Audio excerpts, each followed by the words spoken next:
Ako si Jade Buhoy, hatid sa inyo ang mga pinakamainit na balita sa bansa dito sa News Force.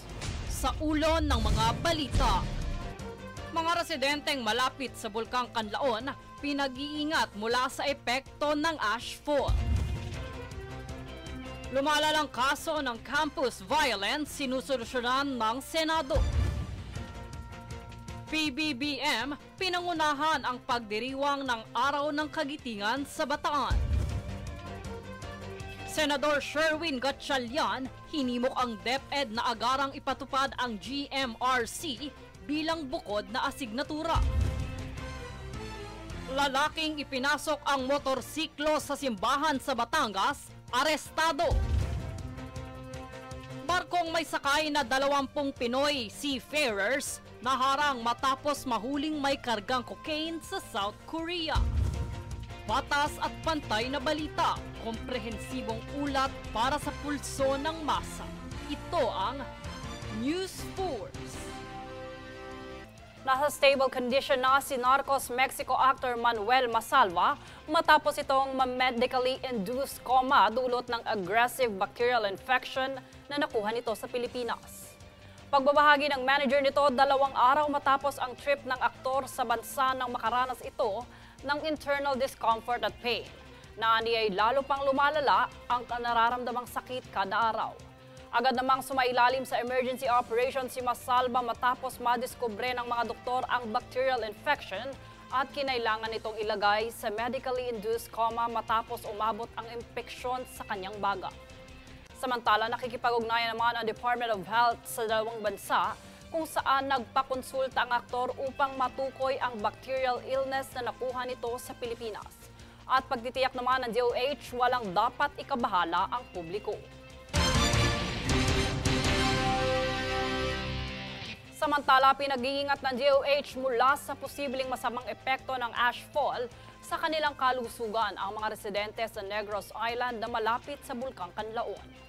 Ang mga maliliit na abo mula sa bulkan ay maaaring pumasok sa baga, kung kaya't inaabisuhan ang mga residente na magsuot ng N95 face mask, safety goggles at long sleeves at pantalon upang protektahan ang kanilang mga ilong, mata at balat. Nagpaalala rin ng DOH na maaari silang kontakin kung nangangailangan ng agarang medikal na atensyon. Isang magnitude 5.3 na lindol naman ang gumambala sa residente ng Sarangani, Davao Occidental pasado alas 3:25 ng madaling araw ngayong Miyerkules. Tectonic ang pinagmula ng lindol. Ibig sabihin ito'y dulot ng bigla ang paggalaw ng faults at plate boundaries. Bagamat walang naitalang danyos ay asahan ang aftershocks mula sa naunang lindol. Sa ibang balita naman, tinutukan ngayon ng Senado kung paano paigtingin ang mga hakbang ng pamahalaan hinggil sa pagtugon sa lumalalang kaso ng campus violence sa bansa. Ang detalye tunghayan sa ulat ni Princess Castro. Bunsod ng magkakasunod na kaso ng bullying na naitala sa mga paaralan, nais ngayong paigtingin ng pamahalaan ang hakbang nito upang tugunan ang issue sa campus violence. Bukod dito ay 2 magkasunod na taon ding tinaguriang bullying capital ang Pilipinas sa 70 bansa sa buong mundo. Batay sa tala ng Program for International Student Assessment o PISA taong 2021 hanggang 2022, nasa higit 200,000 kaso ng bullying ang naitala, kung saan nasa higit 2,000 mga estudyante ang nag-attempt ng suicide, habang 400 individual naman ang mga nagtuloy kitilin ang buhay. Nitong Martes, tinalakay sa Komite ng Basic Education na pinamumunuan ni Senator Sherwin Gatchalian ang issue sa mga kaso ng bullying. So hindi lang yung bullying yung nangyayari doon, kung hindi yung pagkuha ng bullying at yung pag-upload ng video. At pag in-upload na natin, hindi na natin makokontrol yan. Pwedeng i-share yan, pwedeng i-download, pwedeng ilabas yan sa mga next 10 years from now na makaka-apekto dun sa tao at sa pagkatao ng biktima. Para sa taong 2022 hanggang sa kasalukuyan, 18% o 100 sa bawat 500 kaso ng physical, psychological, sexual at cyberbullying ay napapaloob sa campus violence. Para sa unang kwarter ng taon, ilang bullying case na ang naitala na ang ilan ay nagdulot pa ng kamatayan. Ilan sa mga ito ay ang nag-viral na insidente ng pananaksak sa isang 14 anyos na babaeng grade 8 student sa Parañaque City na nauwi sa pagkasawi ng biktima. Gayon din ang pananabunot ng mga babaeng grade 8 students sa Quezon City kung saan kinaladkad ang isang babaeng estudyante sa loob ng silid-aralan. At ang isa pang insidente ng pananaksak gamit ang balisong, bunsod ng away sa pagitan ng mga lalaking estudyante ay nakuhanan din ng video sa Pasig City. Dahil sa mga nakakaalarmang kaganapan, isa sa mga mungkahing solusyon ng DepEd ay ang pagkakaroon ng permanenteng child protection specialist sa bawat campus upang magabayan ang mga estudyante sa tamang pag-uugali na dapat nitong taglayin bilang isang individual. Bukod dito, nais ding amyendahan ang kagawaran ng IRR ng batas dahil bagamat maganda ang child protection policy, tila nawala naman umano ng proteksyon ng mga guro ayon kay Dr. Roland de la Cruz, principal ng Manila Science High School. Tugon naman ni Gatchalian na habang nirerepaso pa ang naturang batas, dapat anya na tugunan muna ang paghahanap o pag-hire sa mga guidance designated advocates na aalalay sa kapakanan ng mga estudyante. Sa pagtatapos ng pagdinig, napagdesisyon na naman ang eskwelahan sa QC na ipag-community survey sa mga batang nambuli kasabay ng pagsailalim sa kanila sa counseling gaya ng anger management. Ito ay dahil sa ilalim ng Republic Act 9344 o ang Juvenile Justice and Welfare Act of 2006, bawal kasuhan ng mga batang edad 18 pababa o ang mga itinuturing pang menor de edad. Princess Castro nag-uulat para sa Golden Nation Network.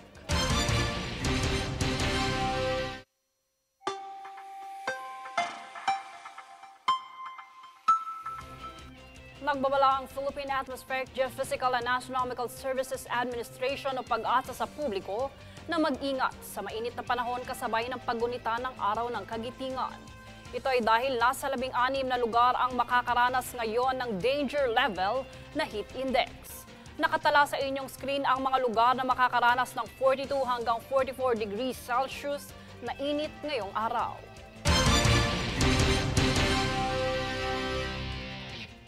Susunod sa News Force.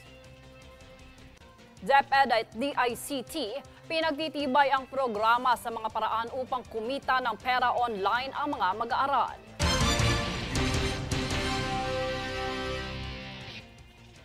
Harry Roque itinuri bilang utak sa pagpapakalat ng pulburon video kontra kay PBBM.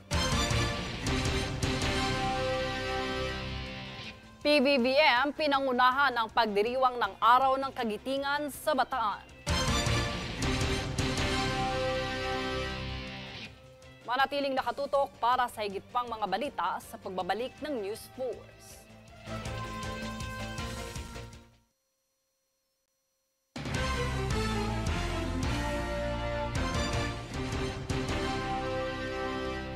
Pinangunahan ni Pangulong Ferdinand Marcos Jr.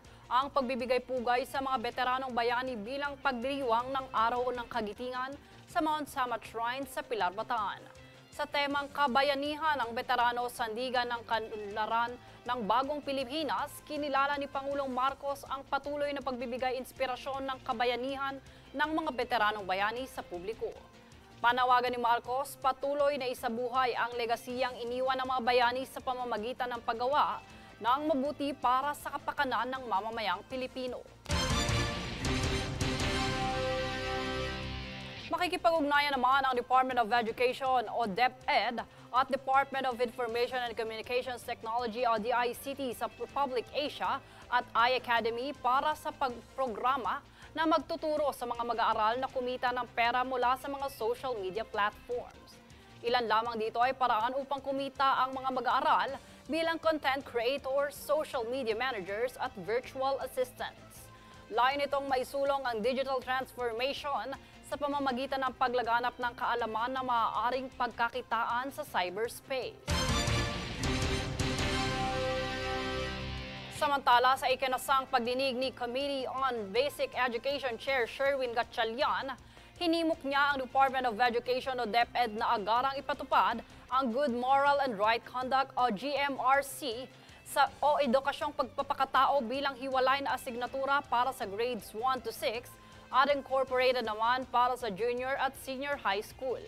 Ito ay kaugnay ng magkakasunod na kaso ng bullying sa mga paaralan na nauwi sa mga bayolenteng aksyon. Bagamat ang asignatura ay minungkahi na sa ilalim ng umiiral na Implementing Rules and Regulation ng Anti-Bullying, ito ay hindi pa rin naipatupad. Dahil ayon sa DepEd, isa sa mga naging hadlang ay ang modality change noong panahon ng pandemya. So what we demand is a full rollout of GMRC come 2025-2026 school year. We cannot wait anymore. Hindi na tayo pwedeng mag-antay pa ng isang mamatay dyan na bata dahil hindi natin natuturuan sila ng maaga. Very clear to, grades 1 to grades 12. Separate subject siya from grades 1 to grade 6.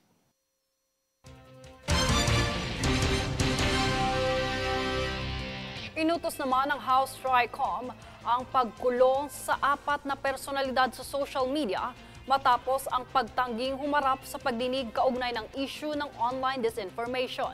Narito ang detalye.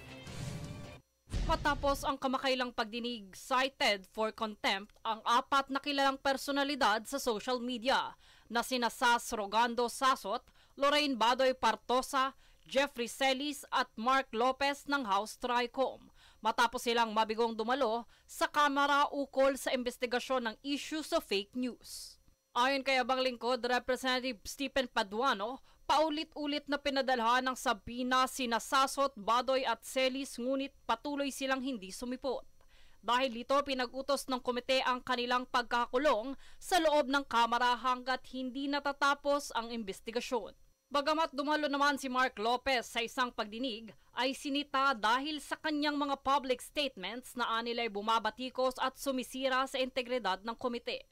Dahil dito, pinatawan siya ng 10 araw na pagkakakulong sa House premises. Dito humiling din si Paduano sa Department of Foreign Affairs at Bureau of Immigration na i-verify ang lokasyon ni Sasot at Celis upang masiguro ang kanilang pagsunod sa batas. Samantala, si Badoy ay nagsumite ng travel documents na nagpapakita ng kanyang pagpunta sa Hong Kong. Subalit giit ng komite, wala siyang sapat na legal na dahilan upang hindi tumugon sa sabina. Ang House TRICOM na binubuo ng mga komite sa Public Information, Public Order and Safety at Information and Communications Technology ay patuloy na nagsasagawa ng investigasyon ukol sa papel ng social media sa pagpapakalat ng disinformation at manipulasyon ng mga naratibo. Bukod pa rito, mariing paalala ng komite, ang hindi pagdalo sa investigasyon at paninira sa proseso ay may kaukulang kaparusahan. Patuloy ang pagtutok ng Kamara sa usapin ng online fake news at disinformation. Jade Buhoy, nag-uulat para sa Golden Nation Network. Isiniwalat ng influencer na si Vicente o Pebbles Cunanan sa isang affidavit na si Harry Roque umano ang nagpaumpisa at nagpakalat ng tinaguriang pulburon video na naglalayong sirain ang reputasyon ni Pangulong Marcos Jr. Ayon kay Cunanan, ang video ay tinalakay sa isang pribadong hapunan sa Hong Kong, kung saan sinabi pa umano ni Roque ang linyang magaling akong magpabagsak ng gobyerno. Dagdag pa ni Cunanan ay ang video ay inilabas sa publiko ilang araw bago ang SONA, na ani ay bahagi ng planadong paninira sa Pangulo. Susunod sa News Force. PCG ibinunyag ang pro-China fake news campaign sa WPS. 2 Filipino vloggers sangkot. Lalaki pinasok ang motorsiklo sa simbahan ng Batangas, arestado. Pilipinas, kauna-unahang bansa sa Asia Pacific na sumali sa Global Coalition for Inclusion. Manatiling nakatutok para sa higit pang mga balita sa pagbabalik ng News Force.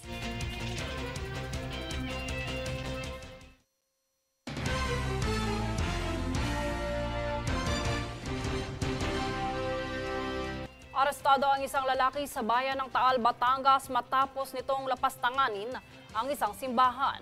Kita sa isang video na ipinasok ng lalaki ang kanyang motorsiklo at pinark sa tapat ng altar. Hindi pa nakontento ang lalaki dahil umupo pa ito sa upuan ng pari. Itanaas ang paa at pumalakpak. Kasalukuyan ang iniimbestigahan ng Taal Municipal City Police ang naturang insidente. Ibinunyag naman ni PCG Commodore J. Tariela sa pagdinig ng House TRICOM na may 2 Filipino vloggers. Sina Ana Malinduguy at Ado Paglinawan na aktibong nagpapakalat ng pro-China disinformation sa isyu ng West Philippine Sea. Ayon kay Tariela, bahagi ng kanilang mga nilalaman ang pagbibintang sa PCG sa banggaan ng barko, pagtatanggol sa pogo at pagtanggi sa presensya ng mga Chinese spies sa bansa. Iginiit ni Tariela na ang mga ganitong pahayag ay bahagi ng mas malawak na kampanyang naglalayong lituhin ang publiko at pahinain ang pambansang paninindigan sa West Philippine Sea. Samantala, naghanda na ang mga otoridad para sa pagdagsa ng mga pasahero sa pantalan ngayong nalalapit na mahal na araw. Para sa detalye, narito si Francis Riudique. Dahil sa inaasahang pagdagsa ng mga pasahero ngayong nalalapit na ang mahal na araw, naka-heightened alert ang mga pantalan sa Pilipinas sa susunod na linggo. Mula April 13 hanggang April 20 ay maghihigpit ang mga opisyal ng Philippine Coast Guard para sa kaligtasan ng mga pasahero. Inaasahan kasing madaragdagan ang mga dadagsang mga biyahero para sa kanilang pag-uwi sa mga probinsya. Inaasahan ding magiging talamak ang mga krimen sa panahong ito, partikular na ang pagnanakaw. Ayon kay PCG Commandant Ronnie Hill Gavan, lahat ng kinakailangang security operations ay ipapatupad ng mga otoridad para sa mas payapa at ligtas na pagdiriwang ng Semana Santa. Noong nakaraang taon, nakapagtala ang PCG Command Center ng 1.65 million na mga pasahero noong Semana Santa. 10% ang itinaas nito mula sa 1.5 million na mga pasahero na naitala noong 2023. Kaya naman magsasagawa ng inspeksyon ang PCG sa mga pantalan at mga barko. Magiging 24/7 din umano ang monitoring ng PCG sa mga kadalasang parte ng karagatan na dinadaanan ng mga barko. Naka-alerto rin umano mga search and rescue operation units para sa posibleng aksidente o sakuna. Francis Riudique, nag-uulat para sa Golden Nation Network. Humihingi naman ng saklolo ngayon ang 20 Pinoy na crew members ng barkong MV Lunita matapos silang mahulihan ng may kargang 2 toneladang hinihinalang cocaine sa South Korea. Itinuring umano itong isang pinakamalaking drug haul na nakumpiska sa kasaysayan ng South Korea. Ayon naman sa Department of Migrant Workers o DMW, magbibigay sila ng legal assistance. Nakita ang kontrabando sa engine room ng barko. Dagdag ng DMW, sila ay presumed na inosente at may karapatan silang ipagtanggol ang sarili hanggat hindi napapatunayang may sala.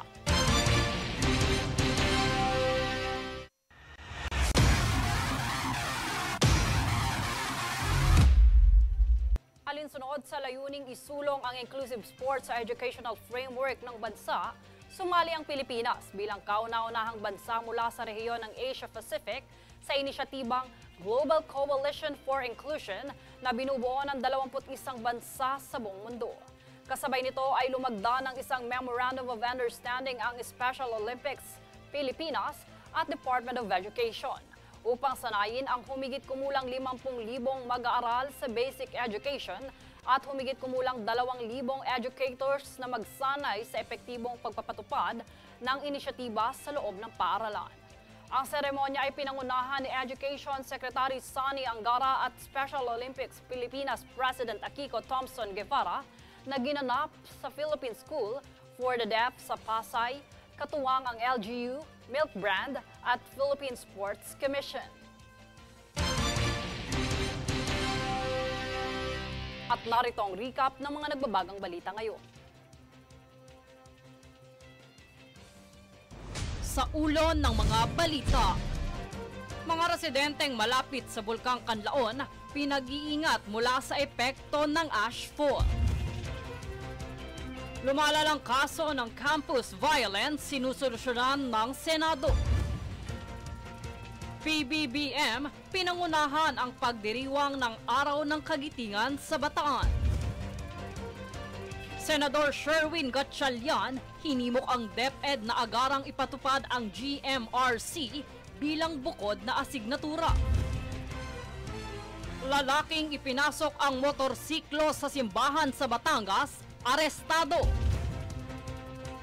Barkong may sakay na 20 Pinoy seafarers naharang matapos mahuling may kargang cocaine sa South Korea. Patas at pantay na balita, komprehensibong ulat para sa pulso ng masa. Ito ang News Force. At yan ang pinakamainit na mga balita ngayong araw. Manatiling nakatutok sa aming mga ulat at updates sa aming Facebook page, facebook.com/Golden Nation Network. Ako si Jade Buhoy at itong News Force.